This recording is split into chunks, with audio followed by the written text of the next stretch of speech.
नमस्कार. हाऊसफुलच्या आजच्या भागात तुम्हा सगळ्यांचं हाऊसफुल स्वागत. गेले 10 दिवस भाविकांच्या मनमंदिरात घर करून असणाऱ्या गणरायाला आज निरोप द्यायचा दिवस. हा उत्सव, हा जल्लोष कधीही न संपावं असाच. या काळात सादर होणारी नाटकं, सांस्कृतिक कार्यक्रमही कधीही पडदा पडू नये अशीच. असाच एक अभिनव कार्यक्रम म्हणजेच महाराष्ट्र कला विकास प्रतिष्ठानचा मुंबई गणेश महोत्सव 2011. गेली 40 वर्ष आपल्या नाना अदाकारींनी रसिकांच्या मनात घर केलेल्या नाना पाटेकरांचे नानाविध रंग या कार्यक्रमात अनुभवायला मिळाले. गिरती है, गलियों में फिरती है, मोड़ पर संभलती है, फिर आगे निकलती है, वही बारिश. ये बारिश अक्सर गीली होती है, इसे पानी भी कहते हैं. उर्दू में आग, मराठी में पानी, तमिल में तन्नी, कन्नड़ में नीर और बांग्ला में इसे जॉल कहते हैं. संस्कृत में जिसे वारी, नीर, जीवन. अभिनय ही यांची ताकद आहे असं म्हणण्यापेक्षा अभिनयाची ताकद नाना पाटेकर आहे असं म्हटलं तर वावगं ठरणार नाही. शबीर दासवर आविष्कारच्या प्रायोगिक चळवळीत सक्रिय सहभाग असलेला नाना, नंतर व्यावसायिक रंगभूमीवर स्थिरावलेला नाना, जयाबाईंकडे काम करणारा नाना, तसेच मोहनशेठ तोंडवळकरांकडे काम करणारा आपला नाना, त्यानंतर अंकुश, परिंदा, अग्निसाक्षी ते अगदी काल परवाच्या वेलकम पर्यंत याच्या नाना तरा लोकांपर्यंत पोहोचल्या आणि महाराष्ट्रानेच नाही तर अख्ख्या भारताने त्याला डोक्यावर घेतलं. आमचा नाना स्टार झाला आणि याचा महाराष्ट्राला अभिमान आहे. मराठी माणसाला तर आपल्यालाच हिंदी चित्रपटसृष्टीत हिरोच्या भूमिकेकरता ब्रेक मिळालाय असंच वाटू लागलं. ज्या चंदेरी दुनियेची फक्त स्वप्नच आम्ही बघत होतो ती दुनिया आता आमचीच आहे असं वाटू लागलं. आणि याचं सगळं क्रेडिट फक्त नानालाच जातं. नानाचं वय कुणालाच नक्की माहित नाहीये, तरी तो वयोवृद्धांपासून ते अगदी लहान मुलांपर्यंत सगळ्यांसाठी हे नानाच राहिलं, कारण तो आमचा आहे. तर असा हा नाना समाजकार्यात, सार्वजनिक कार्यात आजही तो तसाच वावरतो जसा जुना नाना होता, अगदी तसाच. म्हणूनच वय वाढूनही नाना म्हातारा होत नाही, कारण तो अजूनही बदललेला नाहीये आणि बदलणार तर बिलकुल नाही. मला कायम असं वाटायचं की माझी भावंड आहे त्याच्यावर माझ्या आई बापांचं जास्त प्रेम आहे. मी दिसायला इतकं सुंदर, त्यामुळे त्यांचं माझ्यावर प्रेम जरा कमी होतं असं मला त्यावेळी वाटायचं. आणि एक दिवस मी 4थीत असताना नाटकात काम केलं आणि ते पाहायला मुंबईहून माझे वडील आले होते. त्यावेळी असं वाटलं की आई वडिलांचं लक्ष आपल्याकडे वेधायला ही गोष्ट चांगली आहे आणि त्यामुळे मी नाटकात यायला लावलं. मला नेहमी माझे मित्र असे म्हणायचे की नाना तू आरशात बघ, नाटकात जायचंय, तुला कामं कशी मिळतील. म्हणजे आमचा प्रकाश रांगडे पुण्याचा हा नेहमी सांगायचा की तू हौशी रंगभूमीवर जा पण व्यावसायिक जाऊ नको, कारण व्यवसायामध्ये तू किती डोलशील. त्यावेळी मला नेहमी असं वाटायचं की दिसणं हे तुमचं 1 मिनिटापुरतं मर्यादित असतं, त्याच्यानंतर तुम्ही काय करता हे महत्वाचं आहे. धंधे में कोई किसी का भाई नहीं, कोई किसी का बेटा नहीं. जा अब्दुल, जा.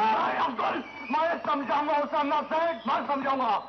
करण को चुप रहना होगा या जाना होगा. तू उसे अपने लॉन्च पे ले जा, समझा. नहीं समझे तो गोली मार दे.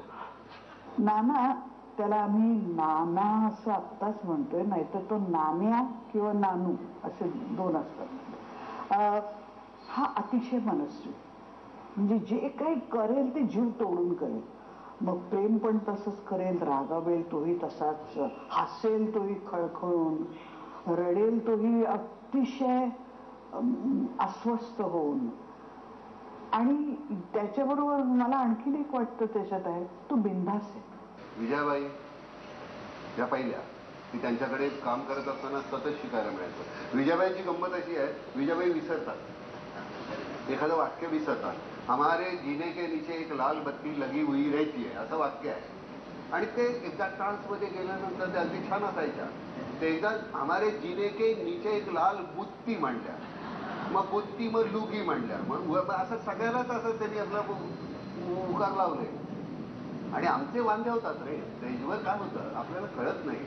त्या बाईंना आपल्याला ते असं छान असतात आणि आम्हाला हसायला यायला लागतं. बरं सिरियस सीन त्याच्यानंतर आणि मग आतमध्ये आल्यानंतर मग दटवायच्या.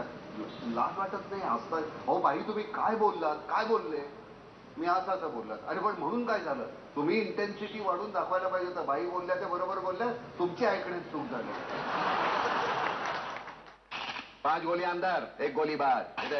ये देख, चल लगा लगा. नहीं चला चला, सब तेरा. जीतेगा बचेगा सब तेरा. नंगा होके जाऊंगा, कपड़े उतार कर जाऊंगा. माफ कर दो साला, तेरी बारी आई तो माफ कर दो. चल मैं पहले लगाता हूँ. चल, अगर बच गया ना साला, सब कुछ मेरा. कहते हैं किसको बोलते हैं जुआ.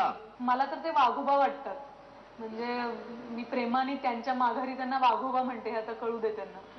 पण मनात कायमच एक आदर राहिलेला आहे की इतकं चांगलं काम करणारा माणूस, त्याचे टँट्रम्स आपल्यालाही बघायला मिळावेत. पण प्रत्यक्षात जेव्हा मी त्यांच्याबरोबर काम केलं तेव्हा माझा खूप भ्रमनिरास झाला. कारण त्यांनी काहीच हिरोगिरी केली नाही, त्यांनी काहीच चकित करून सोडणाऱ्या गोष्टी केल्या नाहीत. कारण आपण असं ऐकतो की कोणाला तरी चोप दिला किंवा काहीतरी झालं, अमुक झालं तमुक झालं, आमच्या इथे नाना सर आले होते तेव्हा असं झालं. तसं माझ्या बाबतीत काहीच झालं नाही. ते खूप चांगलं वागले माझ्याशी. आणि माझी नानासाहेबांकडे एक तक्रार आहे की ते का फक्त हिंदी आणि मराठीमध्ये काम करतात. त्यांनी सगळ्या भाषांमध्ये काम करायला पाहिजे. त्यांनी इंटरनॅशनल सिनेमामध्ये काम करायला पाहिजे. आणि आय लव्ह यू वाघोबा. आता सोनाली जसं म्हणाली की ते म्हणजे मी तिला, ती अतिशय छान सुंदर काम करणारी मुलगी, तिने खूप भाषामध्ये कामं केलेली आहे.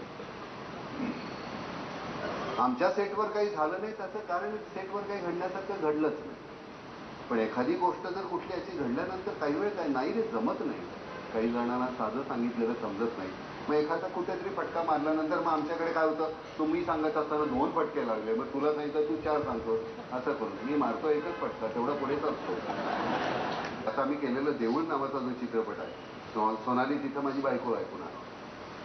म्हणजे याच्या टॅक्सी नंबर 911 मध्ये मी तिला त्रास देत असतो, तिथं ती मला त्रास देते. ती दिसत होती इतकी गोल गरगरीत आणि ती टिपिकल गावची. छान सुंदर चित्रपट झालाय. त्या उमेश कुलकर्णींनी फार सुंदर केलाय. ज्यांनी वळू केलं होतं त्यांनीच केलेला आहे हा चित्रपट. पण हे असेच चित्रपट कधीतरी करायला मजा येते.